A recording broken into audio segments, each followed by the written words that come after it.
Assalamu alaikum, pessoas lindas! Tudo bem com vocês? Bem, hoje eu vim para falar sobre cultura e religião, aproveitando o gancho do que eu passei hoje de uma reportagem que eu fui marcada por uma amiga, que eu fiquei toda feliz na hora que eu vi assim sobre noivas muçulmanas, né? Eu falei, ai, que legal, né? Mais uma reportagem sobre muçulmanos. Aí quando eu abri a reportagem, a primeira coisa que eu li lá foi: devemos respeitar a cultura. É mais ou menos uma coisa assim. E aí, como eu tinha me comprometido com quem já estava na semana passada, a Aniele daqui a pouco vai passar aqui atrás, porque ela adora aparecer nos meus vídeos, gente, é uma coisa de louco. Oi, Márcia, beijo! Dúnia, beijo também. Terezinha. Bem, e aí, voltando, porque eu me enrolo, eu tentei até fazer uma pauta dessa vez bonitinho, né? E aproveitando, gente, ó, a doida, esse assunto já vai pro outro. Queria pedir desculpa porque houve alguns comentários, né? Sempre tem gente para comentar. Da minha pronúncia em árabe, gente, pelo amor de Deus, já cansei de falar. Eu não falo árabe fluente, eu falo português fluente, coisa que infelizmente nem todo mundo, mesmo sendo brasileiro, faz. Mas isso eu faço, falo fluente português, mas árabe ainda não. E eu tenho um pequeno problema também com dicção. Às vezes, quando eu falo muito rápido, eu tenho um pouquinho de língua presa, certo, Charme? Então, às vezes, sai um pouquinho errado mesmo, tá? Então, me desculpem. Bem, agora, voltando para o assunto que nos interessa, cultura e religião, para que tanta confusão? Não é a primeira vez que eu vejo as pessoas, principalmente a mídia, trazendo o assunto hijab como cultura. Isso fez com que eu lembrasse de uma das aulas que eu passei para os meus alunos, porque eu sou professora de redação, todo mundo sabe disso. E eu fui falar, a Aniele está aparecendo, gente, ela está indo lá para estudar. Dá tchau, Aniele. Diga tchau, Lilica. Ignorou, ela é assim mesmo.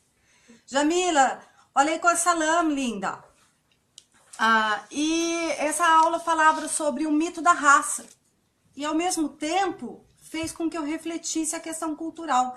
Essa palavra, ela tem me instigado a estudo desde que eu me reverti ao Islã. Então, há 9 anos que eu venho buscando estudar essa palavra com mais profundidade.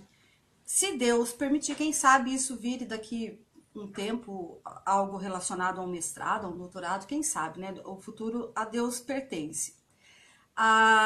E aí, eu fui buscar a definição de cultura, que não é uma tarefa nada fácil. A gente acha que é fácil definir cultura, né? Já fica, a gente cresce, a gente ouve na escola.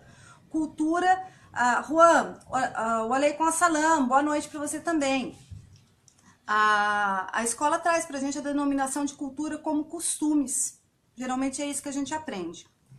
Quando a gente estuda cultura, e eu peguei o livro de Terry Eagleton, que é a ideia de cultura, da editora Unesp, edição de 2000, ele aponta para um primeiro conceito, que é o conceito que inclusive a gente encontra no dicionário, que é de cultivo agrícola. Esse é o primeiro conceito, tá? Fazendo referência ao que cresce naturalmente. Então, da raiz do latim, que seria colere, pode significar cultivar e adorar, proteger, levando ao termo culto. Olha que interessante. Que é utilizado no sentido religioso. Culto é utilizado no sentido, boa noite, Tim, no sentido religioso. Nesse sentido, a cultura é entendida como domínio das artes sagradas. Rose, olha aí com a salam. Bom ver você de novo também.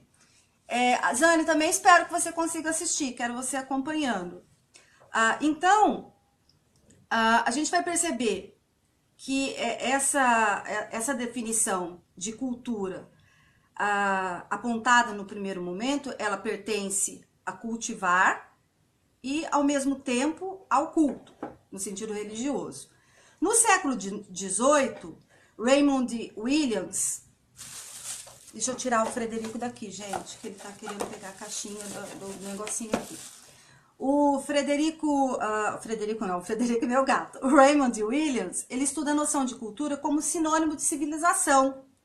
Assim, costumes e moral, nesse sentido, né? Isso levando em conta que ser civilizado, segundo o Eagleton, é aquele que não vai cuspir no chão, que não vai sair decapitando cabeças dos prisioneiros por aí. Ser civilizado seria mais ou menos isso, no sentido estudioso, né?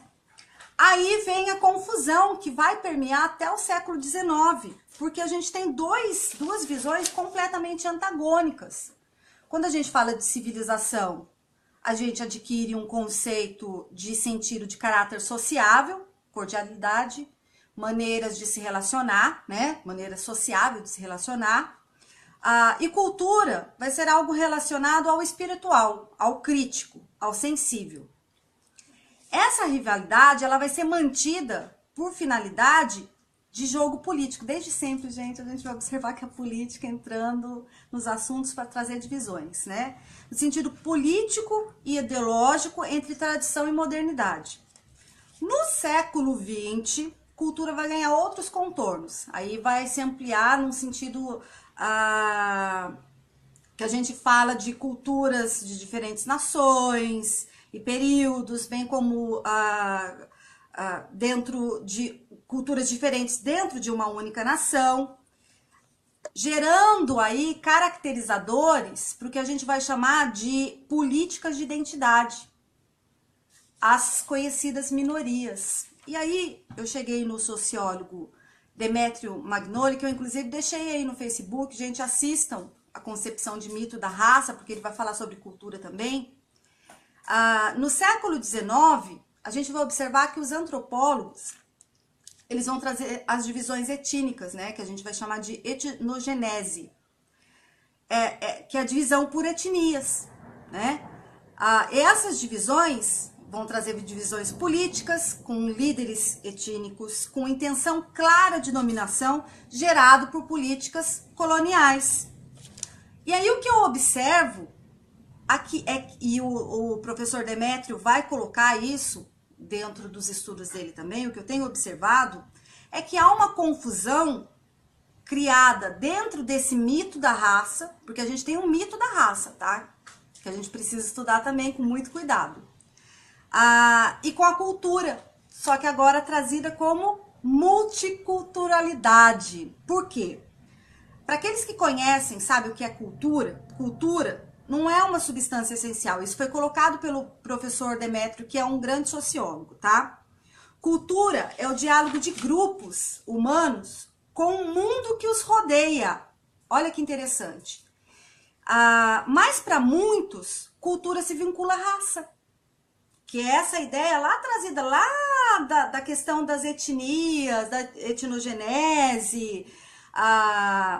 E aí, olha que legal. Você olha para um muçulmano e você já vem com aquele seguinte conceito. Não é todo mundo que faz isso, tá? Mas é natural. De maneira consciente ou inconsciente, quando se olha para uma mulher muçulmana e se pergunta para ela, você é de lá?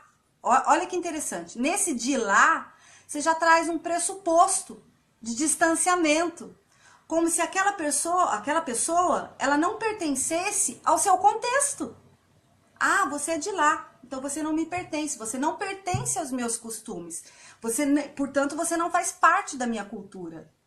Porque eu estou dividindo os grupos. É isso que eu estou fazendo, de maneira consciente ou inconsciente. Se isso está sendo feito de maneira, mas nem todo mundo faz isso de maneira negativa. Não tô levando o assunto para essas bases de ter um pensamento positivo ou negativo. Só que há a marca de um pressuposto, na própria palavra de lá. Quando a gente marca isso, a gente distancia. E a gente determina, então, nesse multiculturalismo, seria uma questão de gene, de ancestralidade.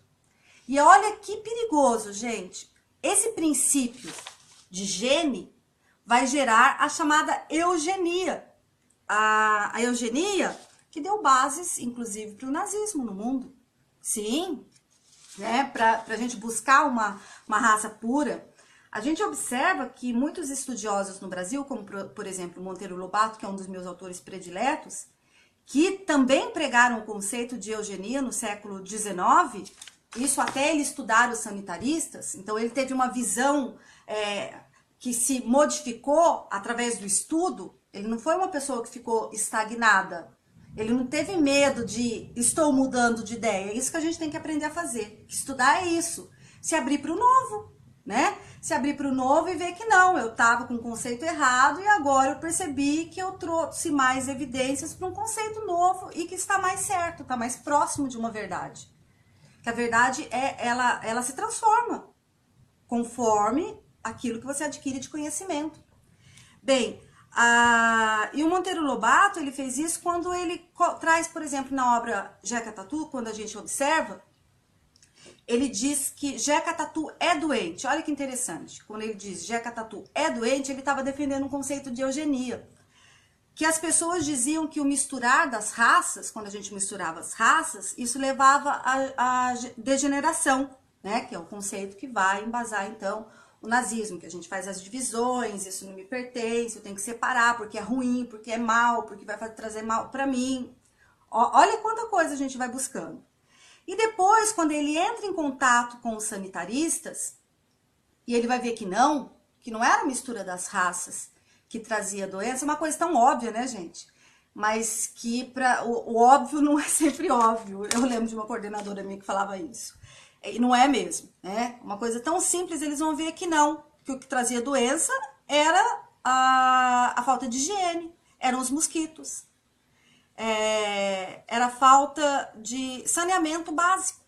Era isso que trazia, estava promovendo tantas doenças. E o Brasil era um país muito precário no século XIX em relação a isso, né? E aí ele muda, ele vai colocar, Jeca Tatu está doente. Ele faz uma retificação na visão que ele tinha antes de eugenia, tá? Porque pertencia à mentalidade daquele povo. E a gente eu tenho observado hoje, principalmente na mídia, nas reportagens, que há um movimento voltado para esse período político pré-colonialista que insiste em manter a muçulmana, principalmente quando se fala do hijab, como se fosse uma questão de cultura. Não, não é cultura. O hijab é uma questão de escolha religiosa, de alguém que escolhe aquela religião, tenha nascido nela ou não, tá? Ela vai ter que continuar, ela vai ter que escolher continuar nela, porque ela vai chegar uma hora que ela é adulta, que ela toma conta das decisões da vida dela. Se a família vai aceitar ou não, aí é outra discussão. Não tem a ver com a religião, mas a religião, o Islã, ele prega isso. Tem que ser uma coisa de livre e espontânea vontade, porque se preza o livre-arbítrio, né? Deus nos deu isso, o livre-arbítrio. E aí, o professor Demétrio, ele continua nesse vídeo e ele traz a palavra imaginação, que eu achei importante também falar sobre isso, né? A palavra imaginação é o que nos conduz hoje, né? Eu vejo uma retomada, gente, do século XIX, que é uma coisa inacreditável. Eu falo, gente, estamos retomando para o século XIX. As pessoas estão buscando a perfeição. Já perceberam isso? Procura-se a perfeição das pessoas, né? Monta-se uma imagem e você procura que aquela pessoa, que era os ideais do romantismo, era esse, né? O perfeito, o ideal, né? Então, eu percebo que há um contorno nisso e há também uma retomada da política colonialista daquele período também. Eu vejo isso muito gritante hoje, principalmente dentro das coisas que têm acontecido nos últimos tempos, né? E aí a gente pega a palavra imaginação, que também permeava o século XIX, fazendo como característica do romantismo também, e a gente imagina que aquela pessoa vestida daquela determinada maneira, ela pertence exatamente a uma determinada raça. No caso da muçulmana, ela é exclusiva do Oriente Médio. A gente imagina isso. A gente imagina que uma pessoa de cor, uma pessoa negra, ela pertence à cultura afro. Ela exclusivamente tem que pertencer à cultura afro. Você já imagina isso. Você estereotipa aquela pessoa. Isso já vem pra gente dessa maneira, fechado. Eu imagino que uma pessoa vestida de preto, ela tá triste. Exclusivamente triste. Então, a gente tem que frear um pouco esse nosso processo imaginativo e entrar num processo de estudo, né? Eu sempre vou falar isso. É romantismo do século XXI, Fê, foi verdade. Há uma intensa retomada disso. A gente precisa se embasar em conhecimento, em estudo, e se aprofundar cada vez mais nesse movimento de estudar, de buscar conhecimento, porque conhecimento é a única coisa que nos liberta. Eu vou ser repetitiva em todos os vídeos, eu acho, em relação a isso, né? Em 1891, quando a gente vai pensar aí em tudo que eu falei, nessas divisões causadas e giradas no torno, no mito, que eu vejo agora um mito do multiculturalismo no Brasil, quando a gente observa a criação do nosso país, a gente vai observar que ele vai ser dado como predominantemente católico até 1891, que em 1891 que ele é determinado laico. Só que no seu processo de formação, ele já não era predominantemente católico. Primeiro porque quando chegaram aqui os portugueses, nós tínhamos os índios com seus cultos, com seus costumes, enfim, eles foram obrigados a aceitar uma cultura alheia, para começar, tá?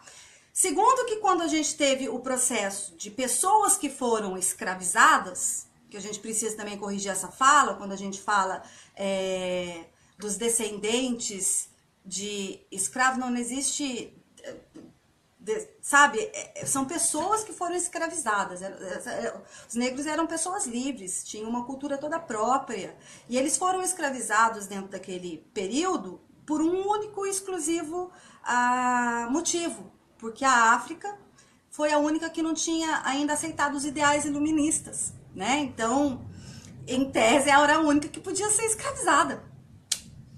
Todas as outras, dentro da ideologia que tinha pregado, estavam meio que protegidas. Essa é a verdade. E aí a gente tem um grande número de muçulmanos, e o Brasil foi o que teve um número maior de muçulmanos escravizados que veio para cá, entre as Américas, tá? O Brasil foi o que recebeu o maior número de muçulmanos escravizados. Então, o Islã, ele faz parte do Brasil desde o seu processo de construção. Não era uma coisa que é para ser distante, não era para eu olhar para o outro e falar de lá. Não é para eu olhar para quem pratica o candomblé como se pertencesse a um outro movimento, como se não fizesse parte da minha cultura porque eu não pratico aquilo. Aquilo faz parte da minha cultura. O candomblé faz parte da minha cultura mesmo eu não praticando. Por quê? Porque faz parte do meu contexto, faz parte da minha história como brasileira. Então, o candomblé faz parte da minha história, o budismo faz parte da minha história, o protestantismo faz parte da minha história. Nós temos uma diversidade muito grande de religiões, desde sempre no nosso país. Só que a gente ainda se prende àquele pensamento colonialista do século XIX.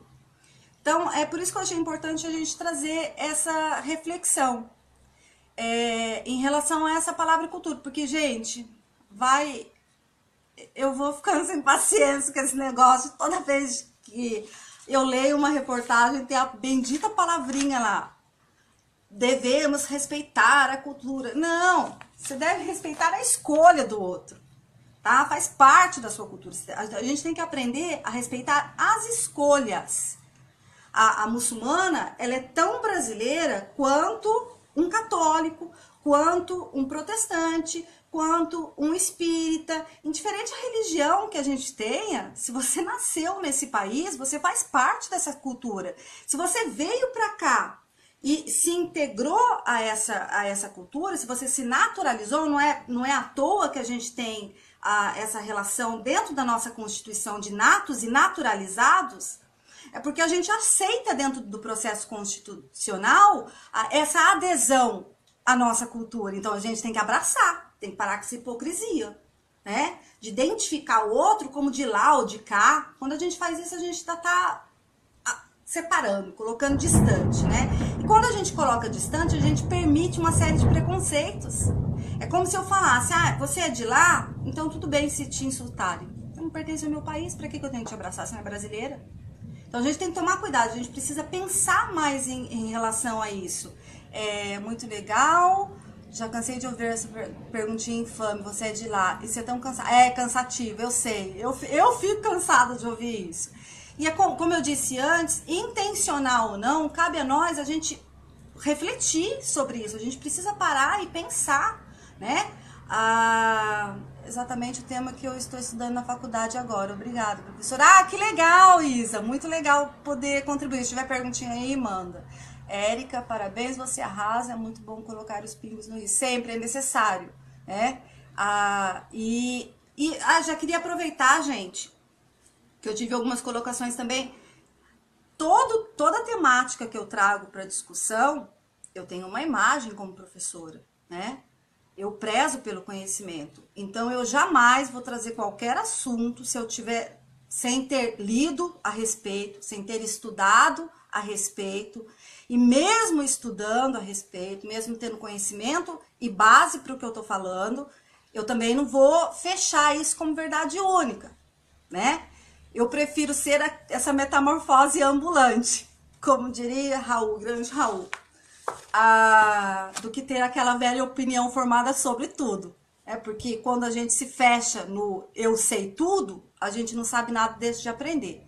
Então, assim, se vocês quiserem trazer perguntas ou durante o assunto surgir alguma colocação, professora, eu li em outro contexto que isso não confere, traz aí para mim que a gente discute sobre o assunto. Vou adorar ler as indicações que vocês deixarem aí.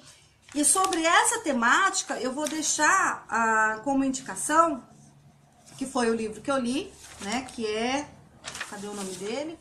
Do professor, a pessoa perdida nas anotações. Aonde? Cadê? Aqui. A Ideia de Cultura. O autor é Terry Eagleton. Depois eu deixo na minha página aí no Facebook, tá? Da editora Unesp, a edição de 2000. É um livro muito interessante. Caiu aqui, gente.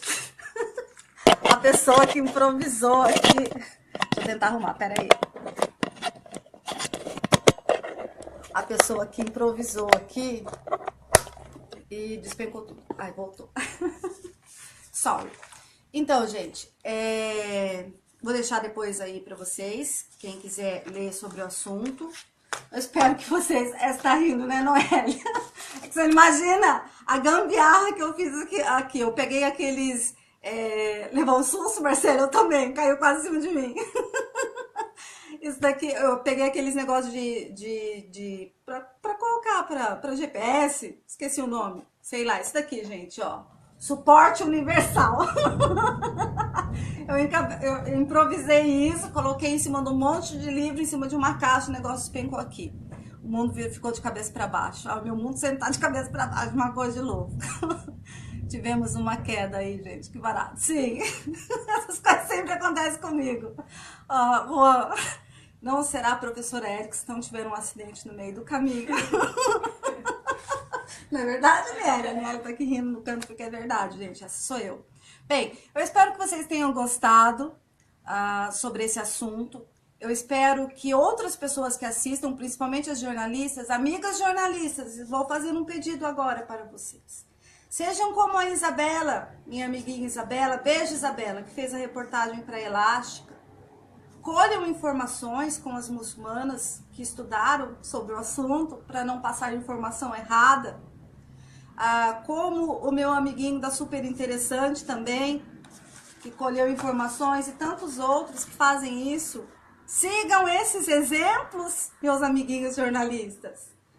Porque o jornalismo ele tem esse papel, trazer a informação o mais verdadeira possível, né? E não distorcer ou manipular as informações. O jornalismo ele não serve para isso. Não sejam vocês, eu sei que é difícil, que é o trabalho de vocês. Muitas vezes há exigências por trás, mas prezem acima de tudo a moral de vocês, porque isso não tem preço, isso é impagável, tá?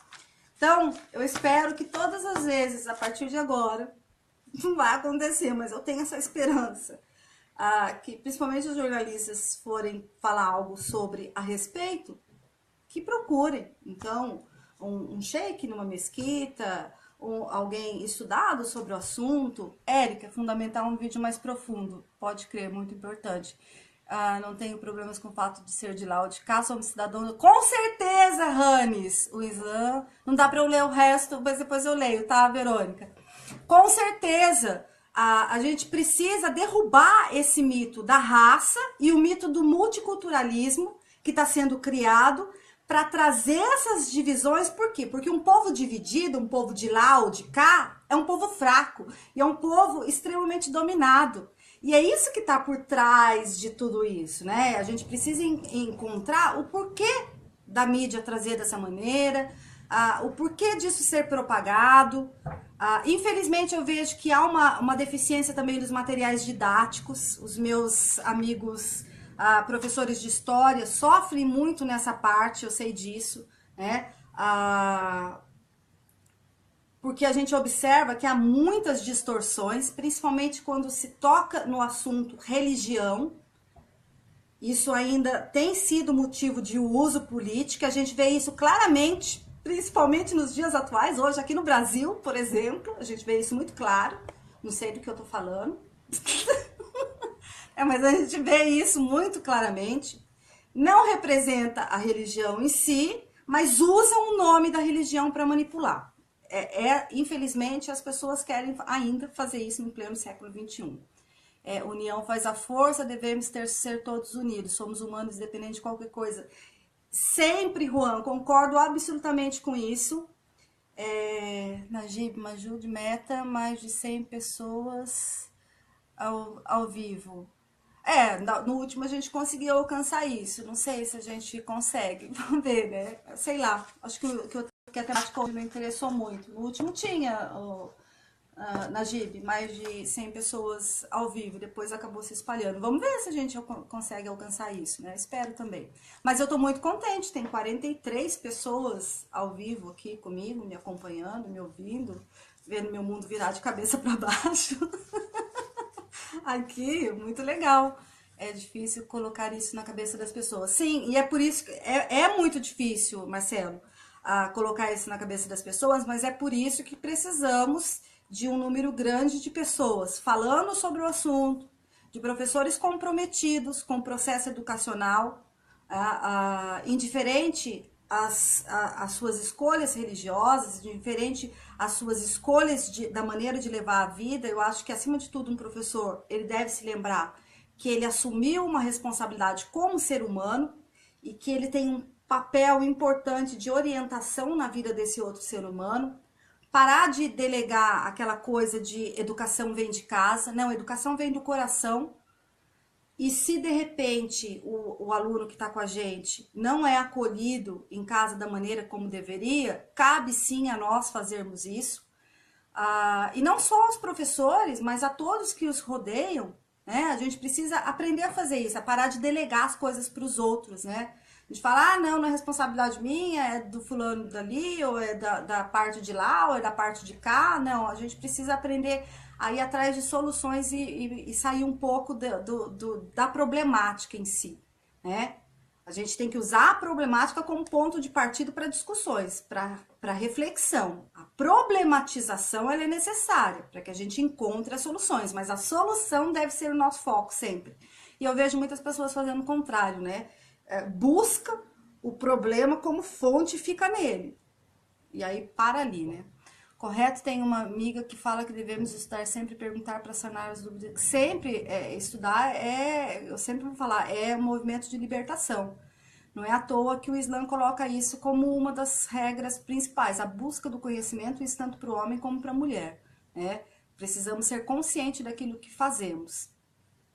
Escolha de religião não se discute. Eu sou muçulmana brasileira e cada dia que estudo Islã, mais eu tenho certeza que fiz a escolha certa. Sim, a escolha em si não se discute, Cláudia, jamais, né? E isso não é só de religião, é de tudo na nossa vida. Se eu não concordo com determinada coisa, a escolha sexual também é uma coisa que não deveria ser discutida dentro do conceito do outro. Eu tenho uma visão de mundo em relação a isso e o outro tem a visão dele. Eu não vou viver a vida dele, então não cabe a mim ficar discutindo com ele. Eu tenho que aprender a respeitar, porque a partir do momento que eu deixo de defender o direito do outro, eu abro mão do meu. Então a gente tem que tomar cuidado com isso. Raça e crença não define caráter, devemos fazer o possível, o impossível para sermos boas pessoas, independente de qualquer coisa. Sim, mas essa questão da raça é que a gente precisa quebrar, Rose, porque há um mito girado em torno desse conceito de raça. Esse conceito de raça, ele já vem para nos dividir. Ele já vem para isso. Ele já vem para nos dividir. Por isso que a gente precisa derrubar esse conceito de raça. A gente precisa se ver como seres humanos. A gente precisa parar de ver o outro como pertence a uma determinada raça, pertence a uma determinada cultura. Esse conceito em si, ele foi criado exatamente para isso. Quando a gente estuda as raízes desse processo, a gente vê que a gente precisa derrubar, começar pelo mito da raça. E agora não deixar que o mito do multiculturalismo se impregne na sociedade, como dito pelo professor Demetrio, que eu deixei aí para vocês. Assistam a aula dele que ele deixou, a palestra dele que ele deixou no Café Filosófico, chamado Mito da Raça. É muito interessante. Se cada um cuidar com carinho daqueles que estão chegando, em vez de deixar fazer porque o outro não fez. Com certeza, a gente precisa assumir a nossa parte, né? A gente precisa... Adorei o Alcorão lá atrás. O Alcorão ali atrás, Juan, foi um presente da minha amiga Salwa. Salwa, um beijo, que tá chiquérrima agora lá na Turquia, em viagem maravilhosa, que ela merece muito, muitas bênçãos para ela, inclusive. Foi um presente, é um mini Alcorão, assim. Assim, ele tem duplamente... traz amor para minha vida, por ser o Alcorão, é claro, acima de tudo, e por ter sido um presente dessa minha irmã, amiga, que é parte de mim. O Aleikum Assalam, Helena, que bom que você está aqui também.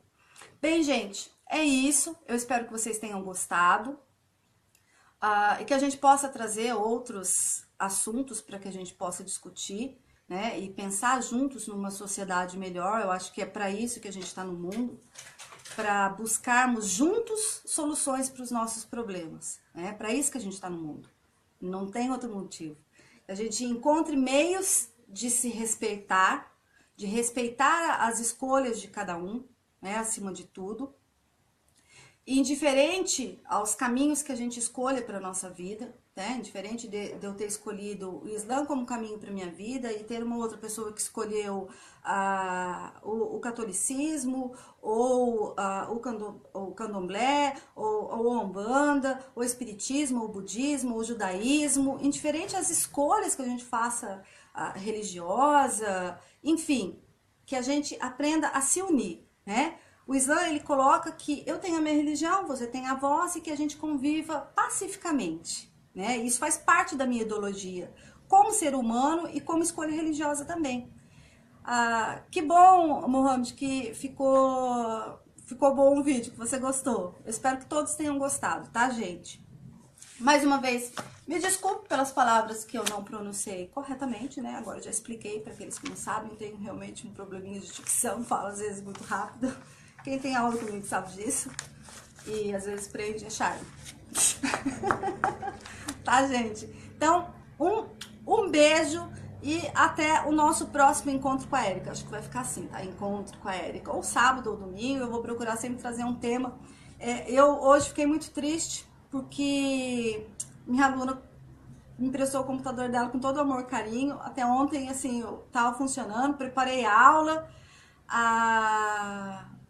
E hoje eu fui ligar e não funcionou. Eu não sei o que tá acontecendo, gente. Tô começando a achar que é a pecinha atrás do computador. Mas enfim, eu não consegui ler, Cláudia, o que você escreveu. Depois eu respondo para você, tá? Respeitar todas as religiões é fundamental para vivermos em paz e em harmonia. Sempre, Rose, isso que é o que prega a nossa escolha religiosa acima de tudo. O Aleikum Assalam, Juan. Eu que agradeço, uma boa noite para você também. Então, gente, um super beijo, que eu ainda vou terminar de preparar aulas, que amanhã eu vou fazer uma aula substitutiva, porque essa semana já começou abençoada para mim com um servicinho extra, né? Lembrando que eu ainda continuo, gente, na pegada de procurar aulas, tá? Eu ainda tô com carga. Meu mundo de novo caiu. Eu ainda tô procurando aulas, então quem souber, tá, gente? Tô com a minha segunda, terça, quinta e sexta livres, procurando aulas. Se souber, por favor, deixa nos comentários para mim. Manda na minha caixa de e-mail. Aleikum Salam, professor. Noélia, você tá dando risada que meu mundo caiu de novo. Agora eu vou encerrar mesmo, tá, gente? Um super beijo, Aleikum Salam. Boa noite para todo mundo. Excelente semana. Que Deus Abençoe todos vocês. Ah, minha mãezinha linda, fundamental esse trabalho, Érica, para leigos e para quem quer saber mesmo. Não somos mestres em nunca. Isso sempre ficou claro. Se acontecer uma pergunta ou questão que exija profundidade, exatamente, tá, gente? Eu não tô aqui para dar aula de religião, a Regina lembrou bem, tá? Não estou aqui para dar aula de religião. Religião é só com um sheik formado para tal, tem maior respeito, é uma pessoa que estudou 8 a 12 anos, dependendo do sheik, da especialização que ele fez, ele estudou de 8 a 12 anos e eu jamais vou querer me sobrepor a ele. Então, assim, se for algo que exija um pouco mais de profundidade, se eu tiver que tratar de assuntos relacionados à jurisprudência, alguma coisa assim, não vou fazê-lo, porque eu não tenho propriedade para isso. Vou convidar, é claro, um sheik, se puder vir e falar com a gente em conjunto, ou vou passar a bola exclusivamente para ele, tá? Inclusive, a gente tem aulas na Mesquita do Pari com o Sheik Rodrigo, se eu não me engano, às 3 horas, gente. Eu já disse isso antes, é um sheik que eu tenho profunda admiração como professora, mesmo que um professor observa o outro. Didaticamente falando, pedagogicamente falando, eu acho que ele se destaca em relação a isso, tá? Então, eu deixo aí para vocês, quem tiver interesse de saber sobre a religião em si, pode procurar a Mesquita do Pari às 3 horas no sábado. Quem quiser aulas de árabe, tem muita gente que me pergunta também.